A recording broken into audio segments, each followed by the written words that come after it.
Hello world. So here I am on YouTube for the first time. Why am I here?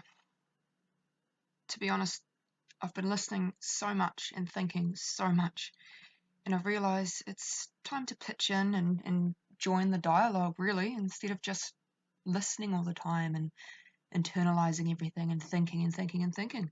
Maybe, maybe I've got something to offer. I think I do.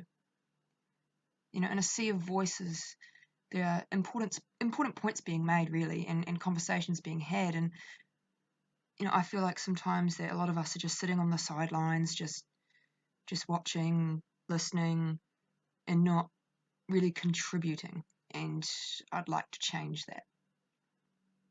I figure there's quite a few people like me out there, silently observing and digesting the ideas and views being put out by everyone, by the media, by the new media, and by people around them.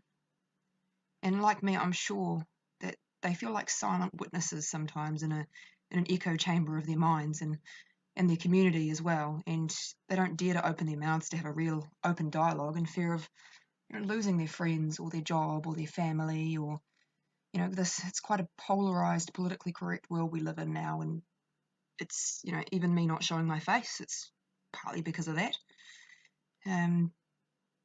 Yeah, so even playing devil's advocate or simply voicing anything that goes against basically the far left's narrative, really, because they have most of the control these days.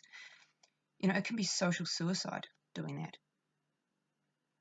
We're watching a reactionary rise of the far right as well in response to this, which is quite scary. I'm not sure that the silent masses in the middle, I hope that they're the majority, but who knows? Maybe we are really just this massive polarized mess, and there's just a few people in the middle trying to rein it all in. Hopefully not.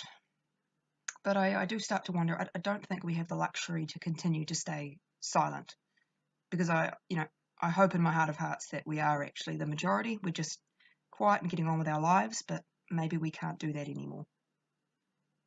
Our memories are so short. The bloody 20th century sits behind us like a shadow, and we're just not even paying attention to it. The direction our politics are going at both ends, it's as if we're trying to go back to that. It's like we don't really understand what actually happened in Nazi Germany or Soviet Russia or Mao's China. We appear to be casting the shadow forward, daring it to repeat almost. It's like we hear about it, but we don't actually understand it. We don't really know why it happened, and we don't know the pitfalls that we're falling into that'll make it happen again. Anyway, I'm getting off on a bit of a tangent. Yeah, and this is only video 1, so expect many more in the future. I want to use this channel as not only a personal outlet, but also to hopefully allow others to find their voices too. I think I have a unique perspective that I rarely, if ever, see represented on YouTube, or really in my day-to-day life. But I'm under no illusion that I'm special or the only one pondering these thoughts. I think there are more out there. It's just, it's hard to speak out. It's, and just look at me right now. I feel like a bit of a coward not showing my face, and maybe one day I will, but, I have a professional career and family and friends and a future to look after, and maybe I'm just being selfish, but hey, who knows, maybe one day I'll show my face. I don't nearly know enough, and I'm hoping this venture will further inspire me to seek knowledge from the great thinkers of the past, but also the great thinkers of right now. There's so many new thinkers out there, but I do think that the thinkers of the past is something to really focus on, because knowledge accumulates over time, and each new generation has more minds to learn from, and it will just keep on snowballing, hopefully, in a positive direction. But at the moment, I think there's a lot of negative snowballs still going, so yeah, got to worry about that.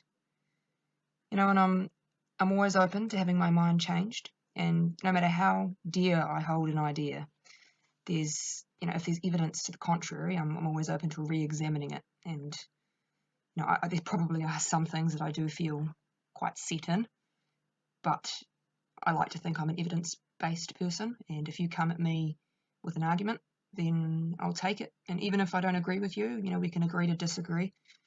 And yeah, just come at me, I guess. And I know I can be very, very wrong and fall folly to false narratives. For example, I used to watch and believe the Young Turks for around 4 years. But hey, we all have to start somewhere, and even somewhere as tragic as that. Anyway, for my videos, to sort of start out, I think, well, I actually have a lot of things I want to talk about, but yeah, as a list, I'd say I want to talk about free speech, individuality, grief, tragedy, existential problems, culture, religion, race, identity politics, history, love, and just regular politics. To start, I'll be running a series titled Yeah, I Said It. And it's not just to get people's panties in a bunch, but that may be a delightful side effect. It's really because I want to start a conversation and hopefully voice some ideas that people think, but then maybe they don't even delve down that rabbit hole. You can voice an idea that you don't actually believe, but I think there's worth in actually just sort of nutting it out and thinking about it and dissecting it. And if it is a bad idea or a negative idea, why is it so? There's no point just, well, to me it just feels wrong to just have ideas and just toss them out. It's like, why are we doing that? Why is it wrong? Anyway, that's basically it. So yeah, my next video I'll hopefully think of something good, something interesting, and something thought-provoking and stimulating. Anyway, in the meantime, stay curious, and this is Mache out.